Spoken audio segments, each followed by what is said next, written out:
Bonjour, aujourd'hui nous allons voir les bienfaits de l'ortie piquante. Alors, l'ortie piquante, sa composition. Elle contient des neuromédiateurs de l'inflammation qui aident à réduire les diverses inflammations du corps.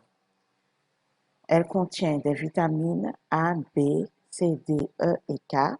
Elle est riche en protéines, contient du calcium, du magnésium, du phosphore, de la chlorophylle. Donc, l'ortie piquante est souvent considérée comme des herbes, des mauvaises herbes. Et si vous en avez chez vous, conservez-les et faites-les sécher. Parce que vraiment, elle contient encore bien d'autres éléments que je ne pourrais pas tous vous les citer. Les bienfaits en interne. Ils sont bons diurétiques pour irriguer les organes comme les reins ou la vessie.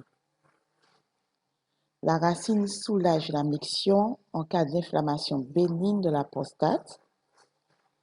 Elle peut être absorbée, séchée ou transformée en extrait normalisé.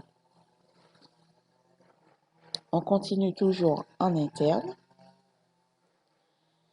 La tisane permet de stimuler la montée du lait. Donc, pour les femmes enceintes qui vont bientôt accoucher, il vaut mieux commencer à peu près 3 semaines avant l'accouchement. L'ortie favorise une bonne circulation sanguine, réduisant les inconforts du type jambes lourdes à insuffisance veineuse. Elle est efficace contre l'arthrose. Alors, vous pouvez agir aussi bien en interne qu'en externe. Alors, en interne, en buvant une tisane associée à d'autres plantes anti-inflammatoires. Et en externe, on va le voir. Les bienfaits en externe. Elle participe au nettoyage de la peau et réduit l'acné. Facilite la repousse des cheveux. Alors, pour la peau, il faut utiliser la poudre d'ortie en masque.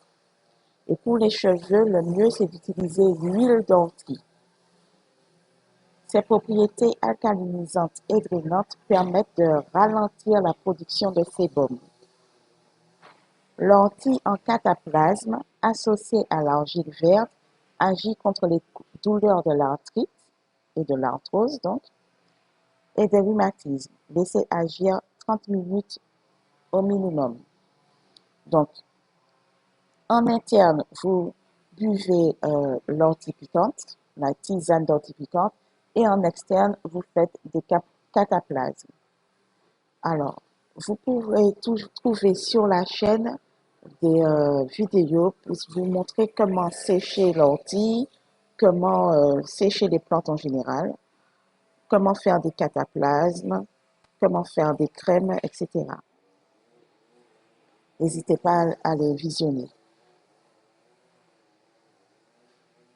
Alors, précaution. Alors, comme toute plante, les plantes ont de nombreuses vertus et donc les vertus peuvent avoir des interactions avec les médicaments si vous prenez des médicaments. Donc, avant de consommer, quelle que soit la tisane ou encore un jus, il vaut mieux toujours vérifier s'il n'y a pas de contre-indication.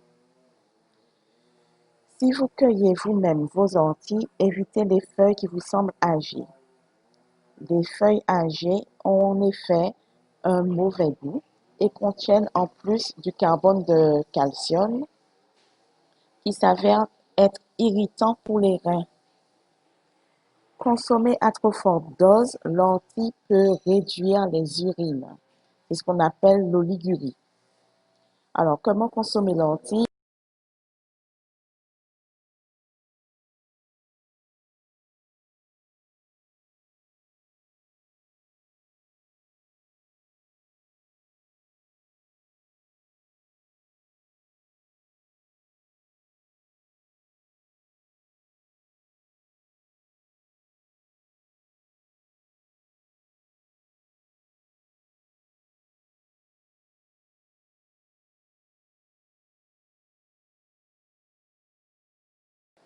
Mais pour voir vraiment les effets des tisanes, c'est 3 mois, minimum 3 mois. Et il vaut mieux toujours alterner avec d'autres plantes ou mettre des plantes similaires. Par exemple, si vous recherchez à réduire une inflammation, prenez avec l'ortie d'autres plantes qui vont réduire l'inflammation aussi. Donc, toujours alterner, ne pas prendre que la même plante. Alors, où trouver l'ortie? Vous pouvez trouver l'ortie en magasin diététique.